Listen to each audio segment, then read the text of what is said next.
प्यारे बच्चों, मैं डॉक्टर सरोज, संस्कृत प्रवक्ता, राजकीय जुबली इंटर कॉलेज गोरखपुर से आज विषय संस्कृत कक्षा 11 संस्कृत व्याकरण प्रकरण संधि भाग 2 में मैं आप लोगों का स्वागत करती हूँ।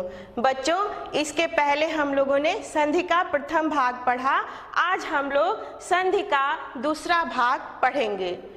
बच्चों, आज हमारे चर्चा का क्या बिंदु है उस पर थोड़ा दृष्टिपात करते हैं, फिर अपने विषय को विस्तार प्रदान करेंगे। देखिए, आज हम वृद्धि संधि, यण संधि, अयादि संधि का विस्तार से अध्ययन करेंगे। हम संधि के सूत्रों, उनके वृत्तियों पर चर्चा करेंगे। सूत्र में प्रयुक्त प्रत्याहार का भी अध्ययन करेंगे। क्लिष्ट शब्दों के विच्छेद की विधि भी जानेंगे। विच्छेद के उपरांत प्रत्येक शब्दार्थ को जानने का प्रयास करेंगे। साथ ही गृह कार्य हेतु कुछ शब्द पर भी चर्चा करेंगे। आइए बच्चों, हम लोग इसके पूर्व क्या पढ़े, क्या समझे, आप लोग को क्या समझ में आया, थोड़ा सा हम लोग उस पर दृष्टिपात करते हैं कि आप लोग थोड़ा जुड़ जाएं और आगे आप लोग को समझने में तनिक भी कठिनाई ना हो। हम लोग इसके पूर्व पढ़े संधि की परिभाषा, उसके भेद तथा दीर्घ संधि, गुण संधि को विस्तार से हम लोग जान चुके हैं और आगे हम लोग उसी क्रम में वृद्धि संधि, यण संधि तथा अयादि संधि का सविस्तार अध्ययन करेंगे। बच्चों, हम लोग प्रथम भाग में जाने कि 14 माहेश्वर सूत्र कौन कौन से हैं, इसका हमने विस्तार से आप लोगों को समझाया है और ये 14 माहेश्वर सूत्र आपके सामने हैं। अ, इ, ऊड़, ऋ, ऋक, ए, ओंग, ऐ, औच, है, अवरट। तो इन सारी चीजों को हम लोगों ने प्रथम भाग में जाना। अब आगे ये 14 माहेश्वर सूत्र है। इन्हीं माहेश्वर सूत्रों को लेकर क्या किया गया है, वर्ण यानी पूरा 42 प्रत्याहार का निर्माण इन्हीं 14 माहेश्वर सूत्रों के आधार पर किया गया है। आगे हम लोग संधि के बारे में प्रथम भाग में पढ़ चुके हैं कि दो वर्णों के मेल से उत्पन्न विकार को क्या कहते हैं, संधि कहते हैं। और संधि कहाँ होती है, पूर्व पद यानी पहला शब्द का अंतिम और दूसरा शब्द का पहला वर्ण होता है, वहीं पर क्या होती है, संधि हमारी होती है। तो यहाँ पर देखिए, थोड़ा सा मैं आप लोगों को जोड़ना चाह रही हूँ। तो आइए, जैसे पूर्व पद का क्या है, रमेशा है, तो पूर्व पद में रमा और पर पद का ईशा। तो पूर्व पद का क्या है, रमा का अ और ईशा, मतलब अधिक, जहां पर अत्यधिक समीपता आ जाए और समीपता इतनी हो जाए कि उससे किसी नए वर्ण का निर्माण हो जाए, तो उसी को हम लोग क्या कहेंगे, संधि की परिभाषा से उसको इंगित करते हैं। तो रमा का अ और ईशा का ई दोनों मिलकर क्या हुआ, ए बना और हमारा रमेशा बन गया।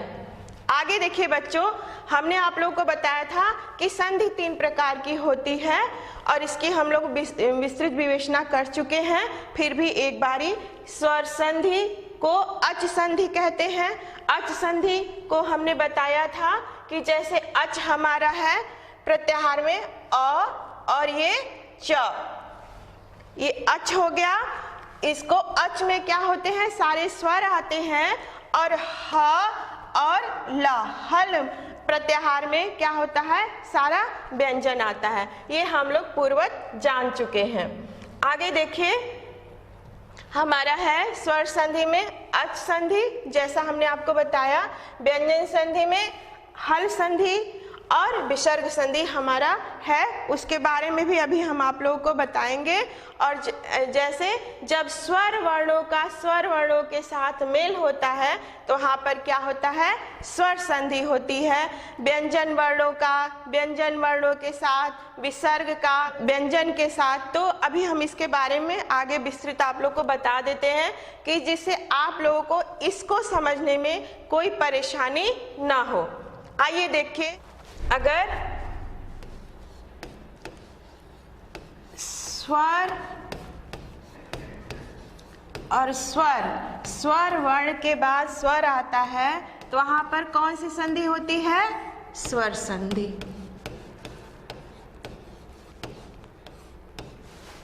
अब देखिए, व्यंजन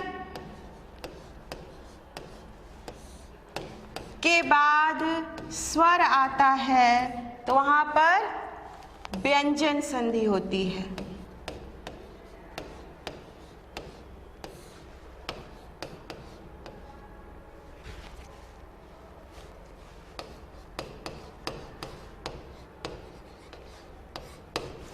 फिर व्यंजन के बाद व्यंजन आएगा, वहां भी व्यंजन संधि होगी।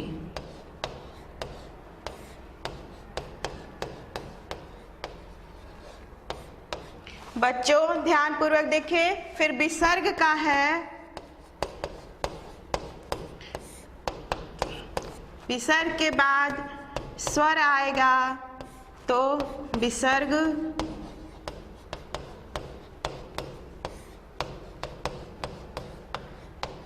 संधि होगी। और देखिए, विसर्ग के, ये बच्चों ये विसर्ग का निशान है, चिन्ह है। विसर्ग के बाद व्यंजन आएगा तो वहां पर भी विसर्ग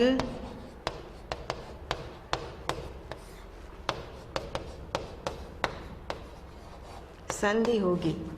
बच्चों कहने का तात्पर्य ये है कि परिवर्तन अगर स्वर वर्णों में होगा तो स्वर संधि, और स्वर वर्णों में ही परिवर्तन होगा वहां पर स्वर संधि होगी।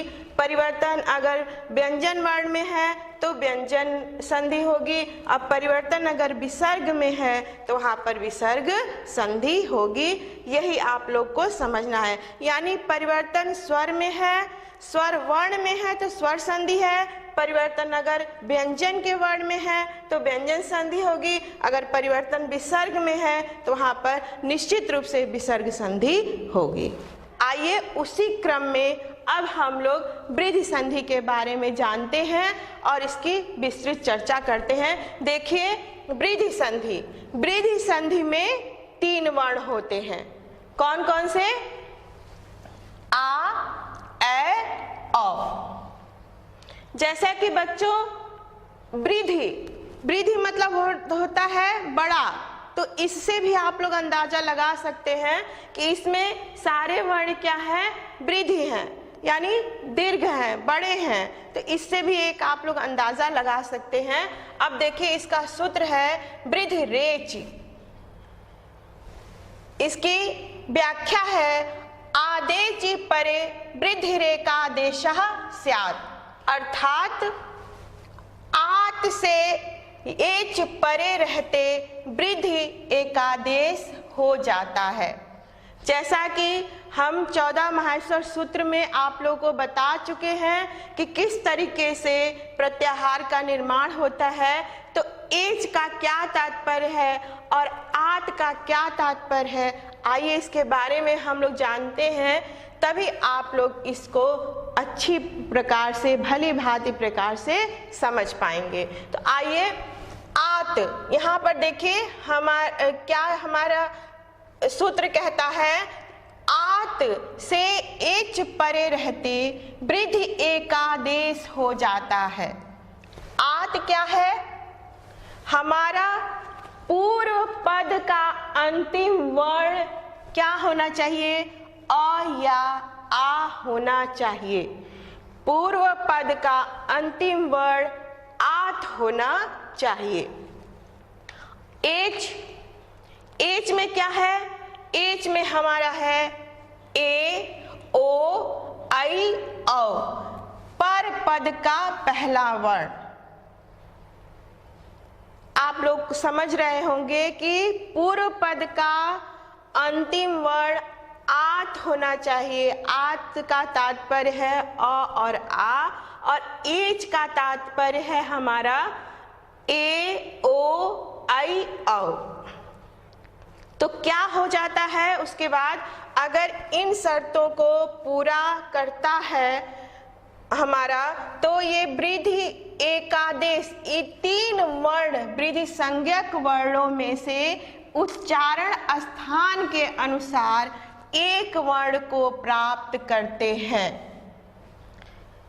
अगर ये शर्त पूरी होती है तो इन तीनों वर्णों में से क्या हो जाता है, इन तीनों वृद्धि संज्ञक वर्णों में से एक वर्ण क्या होते हैं, उच्चारण स्थान की दृष्टि से आदेश हो जाते हैं।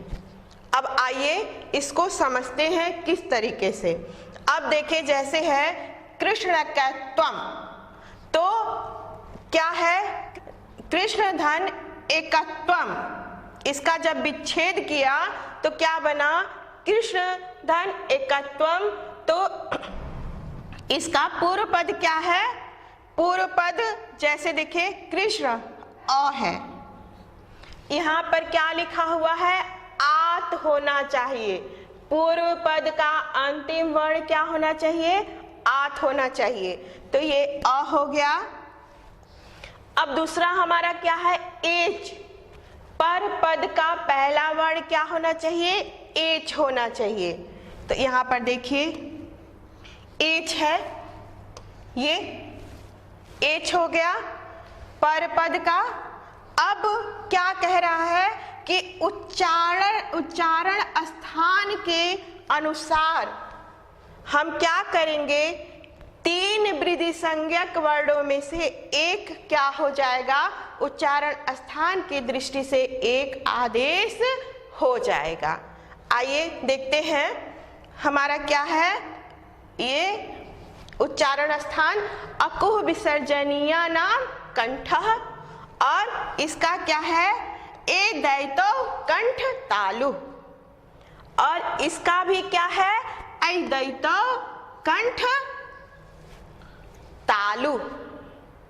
मतलब दोनों का उच्चारण स्थान क्या है, एक ही स्थान का है। इस वजह से हम कौन सा वर्ण ले लेंगे, यहाँ पर उच्चारण स्थान की दृष्टि से ऐ को ले आएंगे और एक वृद्धि संज्ञक वर्ण आदेश हो जाएगा और हमारा क्या बनेगा, कृष्ण कैत्वम। हम आशा करते हैं कि आप लोग को समझ में आ रहा होगा। आगे का समझते हैं। देखिए यहाँ पर है वनौषधि, तो क्या कह रहा है, उच्चारण स्थान की दृष्टि से हम एक वर्ण को क्या करेंगे, आदेश करेंगे। पहला क्या होगा, पूर्व वर्ण का अंतिम अक्षर क्या होगा हमारा, कि आत होना चाहिए।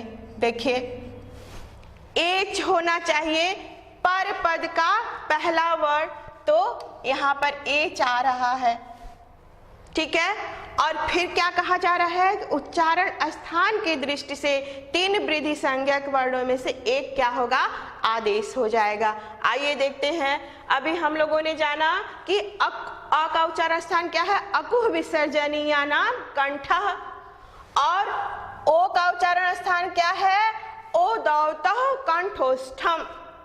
तो यहाँ पर भी क्या है, अदौतः कंठोष्ठम। तो यहाँ पर क्या हो रहा है कि उच्चारण स्थान की शर्तों को पूरा कर रहा है और एक वृद्धि संज्ञक वर्ण उच्चारण स्थान की दृष्टि से हम ले आएंगे। यहाँ पर हम क्या लाएंगे, अ लाएंगे और हमारा बन जाएगा वनौषधि। अब दूसरा देखिए देवोदार्यम, तो यही है, फिर भी आप लोग समझ जाएंगे, इससे आप लोगों को क्या हो जाएगा, स्पष्ट तरीके से जानकारी प्राप्त हो जाएगी। आइए देखते हैं। तो देव का पहला वही है, आत होना चाहिए, और दूसरा क्या है शर्त कि एच होना चाहिए। देखिए शर्त पूरे हो रहे हैं, और क्या होना चाहिए कि उच्चारण स्थान की दृष्टि से एक वृद्धि संज्ञक वर्ण हम क्या कर लेंगे, वहां पर आदेश हो जाएगा।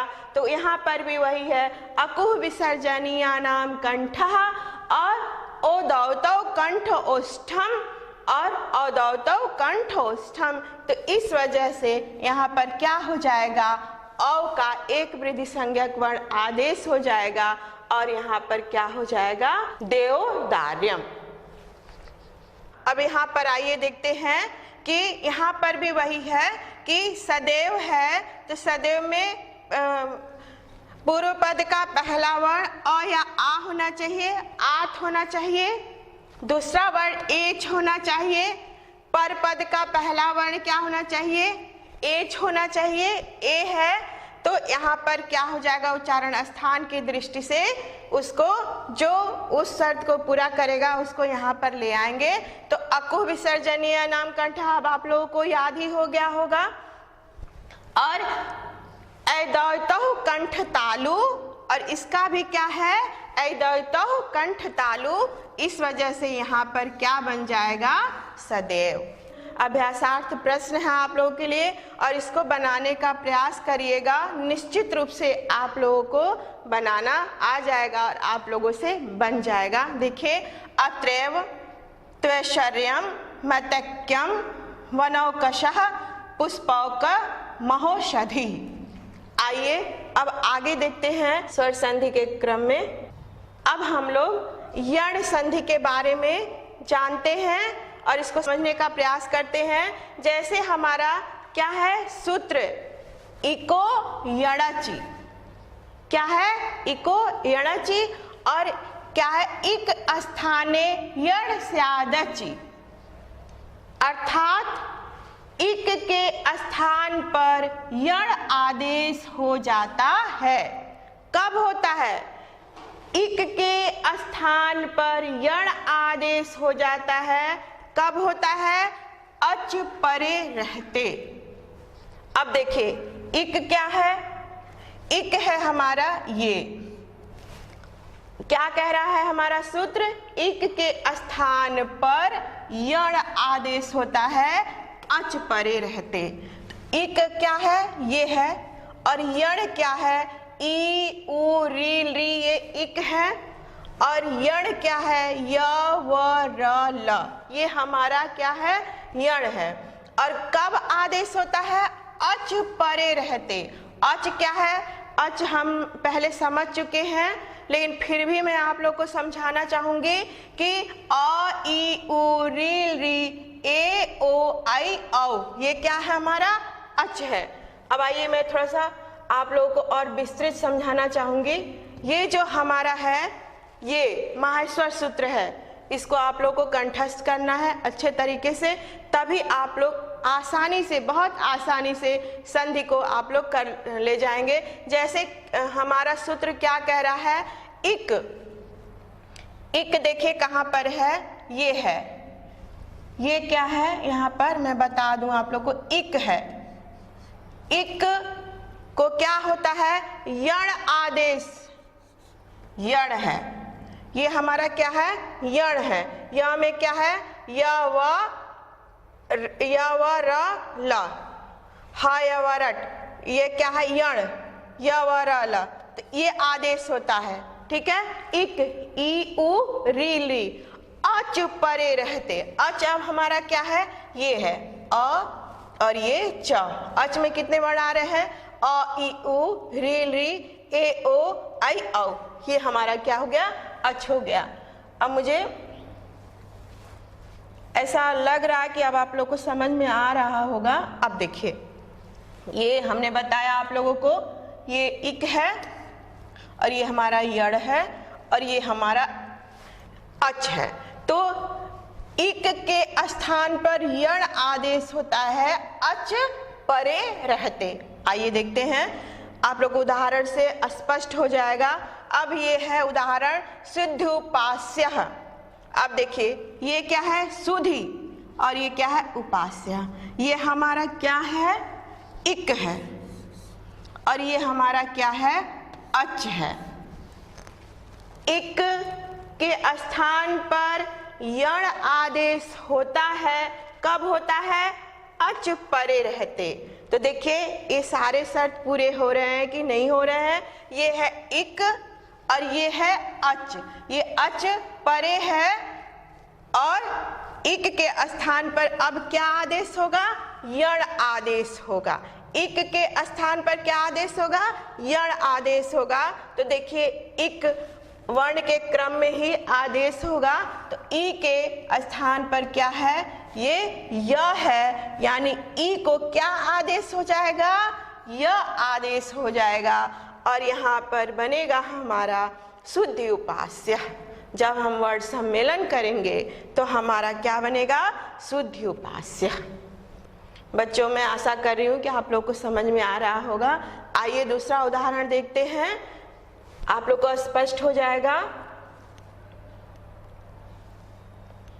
अब देखिए यहाँ पर है मध्वरिः, ठीक है?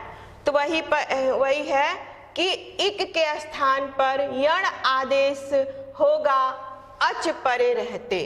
तो यहाँ पर क्या हो गया है? देखिए यहाँ पर ये उ ये दूसरा वर्ण है, तो ये यहाँ पर क्या है? उ।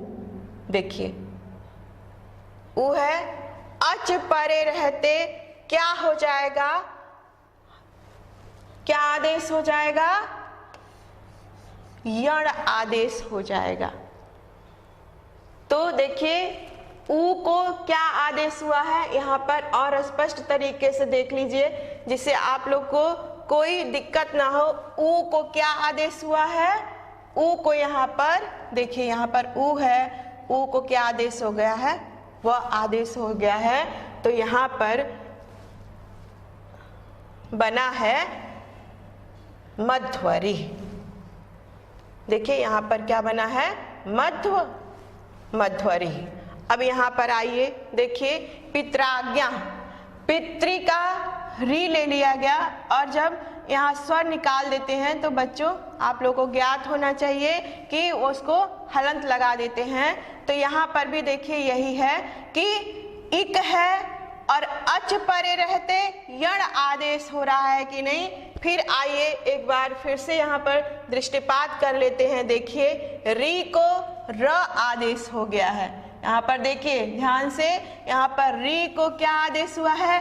र आदेश हुआ है, अच परे रहते। और यहाँ पर क्या बन गया है हमारा? देखिए पित्राज्ञा। अब देखिए लाकृति, लाकृति है तो इसका री और आकृति। यहाँ पर देखिए आप लोग ध्यान देने योग्य बात यह है कि यहाँ पर री है, री है, तो यहाँ पर आप लोग परेशान ना होइएगा, क्योंकि री को सीधे क्या कर दिया गया है? यहाँ पर देखिए री का क्या बन गया है? ल बन गया है। री का क्या हो गया है? ल बन गया है। और यहाँ पर री का ल आ गया है, इसलिए यहाँ पर इक आदेश हुआ है, अच परे रहते यण हो जाएगा और ये बनेगा लाकृतिः। अब देखिए अभ्यासार्थ प्रश्न है, इसको जरूर घर पर करिएगा, तभी आप लोग को समझ में आएगा। इत्यादि, नद्यपि, स्वागतम, लघ्वादाय, मात्रांशः, पठत्वत्र और इत्यपि, इसको जरूर आप लोग घर पे दोहराइएगा, फिर आप लोग को समझ में आएगा। आइए बच्चों इसके आगे का देखते हैं। अब हमारा आ जाता है कौन सा संधि? ये स्वर संधि का ही क्रम चल रहा है। अब आ रहा है हमारा अयादि संधि। अब देखिए अयादि में क्या होता है? इसका सूत्र है एचो अय वायावः। एचः क्रमाद, अय अव आय आव एते से उरची। अब देखिए अर्थात एच को क्रम से क्या होता है? अय अव आय आव हो जाता है, अच परे रहते। आइए समझते हैं। अब क्या है ये हमारा एच? देखिए एच और ये है अच। इसके बारे में हम लोग अच्छी तरीके से समझ लिए हैं। अच क्या होता है, एच के बारे में आइए जानते हैं। क्या हो जाता है? क्रमाद। यहाँ पर फिर से ध्यान से देखिए, एच को क्रम से, एच को क्रम से, एच हमारा क्या है? एच है हमारा ए ओ आई औ। तो एच को क्रम से क्या हो जाता है? अय, अव, आय, आव। यह व्यवस्था क्या है? क्रमाद है। क्रम टूटना नहीं चाहिए। ए का अय ही होगा, ए का क्या होगा? अय ही होगा, ओ का अव होगा और ऐ का आय हो जाएगा और औ का आव हो जाएगा। कब होगा? अच परे रहते। तो अच हमारा क्या है? अ ई उ रील री ए ओ आई औ। ये परपद का क्या है? पहला वर्ण है। अब आप लोग पूर्व पद, पर पद, पूर्व पद का अंतिम वर्ण, पर पद का प्रथम वर्ण आप लोग अच्छी तरीके से समझ गए होंगे। अब आइए उदाहरण को दृष्टिगत करते हुए इसको समझते हैं। आप लोग को समझने में आसानी हो जाएगी और त्वरित गति से आप लोग को समझ में आ जाएगा। आइए देखते हैं उदाहरण क्या है हमारा। नयनम क्या है? नयनम जब इसका विच्छेद करेंगे तो बनेगा ने धन अनम। तो ने का ए और अनम, अच परे रहते। देखिए एच ए और अच परे रहते, अच हमारा परे है। तो क्रमाद ए के क्रम में क्या आ रहा है? बच्चों देखिए ध्यान से आप लोग, ए के क्रम में अय आ रहा है। ए के क्रम, यहाँ पर क्रमाद है, क्रम से ही हमको लेना है। तो क्रम के परिपेक्ष में ए के जगह पर अय आ रहा है और हमारा क्या बन जाएगा? जब वर्ण सम्मेलन करेंगे तो क्या बनेगा? नयनम। देखिए यहाँ पर क्या बना? ए के स्थान पर अय आया और हमारा बन गया नयनम। आगे आइए देखते हैं और भी उदाहरण, आप लोग को इससे ज्यादा समझ में आएगा। अब देखिए क्या है? पवनः विच्छेद करेंगे तो बनेगा पोधन अनः। क्या बनेगा? पोधन अनः।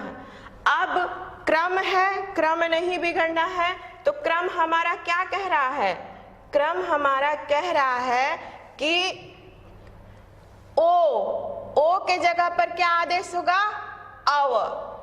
ओ के जगह पर क्या आदेश होगा? अव आदेश होगा। तो हमारा क्या है? पो। तो ओ के जगह पर क्या आदेश है? क्रमाद से अव आदेश है। तो यहाँ पर देखिए ओ के जगह पर क्या आया है? ओ के जगह पर हमारा आया है, ओ के जगह पर हमारा क्या आया है? अब आया है क्या है? अच परे रहते। अच परे रहते तो क्या हो जाएगा? क्रमाद से ओ को अब आदेश होगा और ये हमारा बनेगा पवनः। अब देखिए यहाँ पर नायकः विच्छेद करेंगे तो बनेगा न धन अकः। ठीक है, क्रम क्या है? फिर से देख लीजिए आप लोग। हमारा क्रम कहता है कि ऐ को क्या आदेश होगा? आय आदेश हो जाएगा। तो हमारा सूत्र, हमारा जो शब्द है क्या है? न। तो न ऐ आया है तो क्रमाद के क्रम में हमारा ऐ को क्या आदेश होगा? आय आदेश हो जाएगा। क्या आदेश हो जाएगा? आय आदेश हो जाएगा और यहाँ पर बनेगा नायकः। मैं आशा कर रही हूँ बच्चों कि आप लोग को समझ में आ रहा होगा। आगे देखिए इसी क्रम में देखते हैं। अब देखिए आओ, क्रम फिर से एक बार आप लोग देखिए। आओ, आओ को क्या आदेश हो रहा है? आव। यहाँ पर देखिए आओ को क्या आदेश हो रहा है? आव आदेश हो रहा है और हमारा शब्द क्या है? पावकः। तो इसका जब विच्छेद करेंगे तो पावधन अकः अ को क्या आदेश दिखा रहा है? ये आओ। अ को क्या आदेश दिखा रहा है? आओ। और बनेगा हमारा क्या? पावकः। बच्चों, हम आशा कर रहे हैं कि आप लोगों को भली भांति समझ में आ रहा होगा। तो बच्चों, ये अभ्यासार्थ प्रश्न है, इसको घर पर जाके जरूर करिएगा। क्या है? चयनम, शयनम, भवनम, दायकः, नायिका, पावनः, भावुकः। इसी आधार पर इन अभ्यास प्रश्न को करिएगा। निश्चित रूप से आप लोग को सफलता की प्राप्ति होगी और इसको बार बार दोहराइएगा। बच्चों, अब हम लोग यहीं पर कक्षा को समाप्त करते हैं और इसी क्रम में हम भाग 3 लेकर जल्द ही आप लोग के समक्ष उपस्थित होंगे। धन्यवाद।